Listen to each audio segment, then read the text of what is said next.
प्यारे दोस्तों, स्वागत है आपका समय यात्रा के एक और पड़ाव में।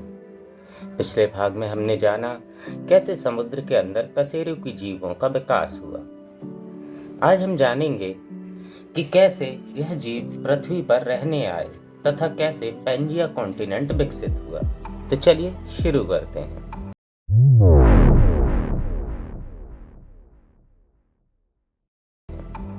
लगभग 450 मिलियन साल पहले समुद्री जीवों की तादाद एवं प्रकार में आश्चर्यजनक रूप से बढ़ोतरी होती है, जिससे हम दो चीजें देख पाते हैं। एक, शिकारी जीवों की प्रजातियां और दूसरी वातावरण में बढ़ती कार्बन डाइऑक्साइड। यह बढ़ी हुई कार्बन डाइऑक्साइड पहले जमीन पर जीवन के बीज डाल चुकी थी, अर्थात स्थल पर 470 मिलियन साल पहले ही हरियाली दिखने लगी थी। हालांकि यह हरियाली अभी मॉस के रूप में थी, लेकिन धीरे धीरे यह वृक्षों का रूप ले रही थी।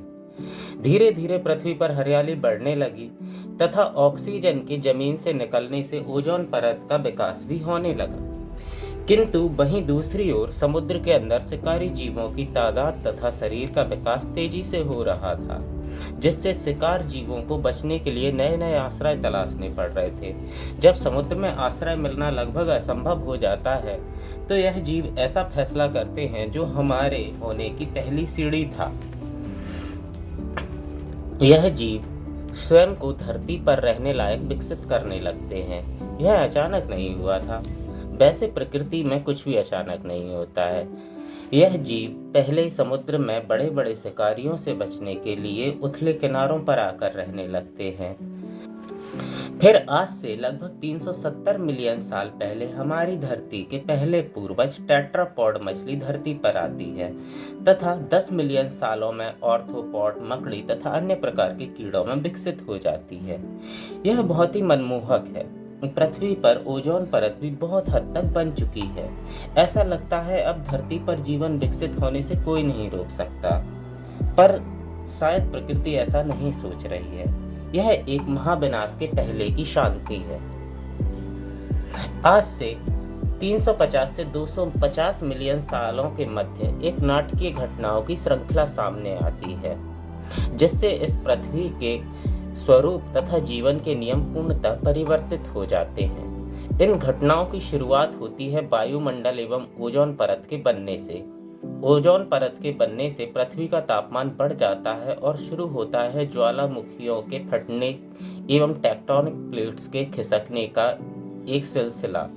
आज से 300 साल पहले हम देखते हैं हमारे एकमात्र जमीनी भूभाग रोडियाना पूर्णतः नष्ट होकर एक नया कॉन्टिनेंट पैंजिया बन चुका है।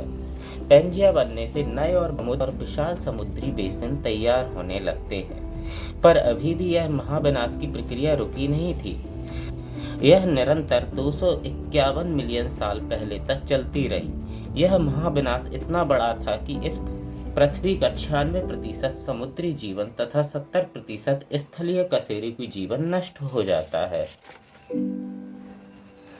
तो दोस्तों, अभी के लिए हम यात्रा को विराम देते हैं। अगले भाग में हम जानेंगे कैसे पृथ्वी पर जीवन विकसित होकर डायनासोर जैसे विशालकाय जीव बने। तो अभी के लिए इस यात्रा को विराम देते हैं। अगले भाग में हम जानेंगे कि पृथ्वी पर डायनासोर जैसे विशालकाय जीवों का विकास कैसे हुआ।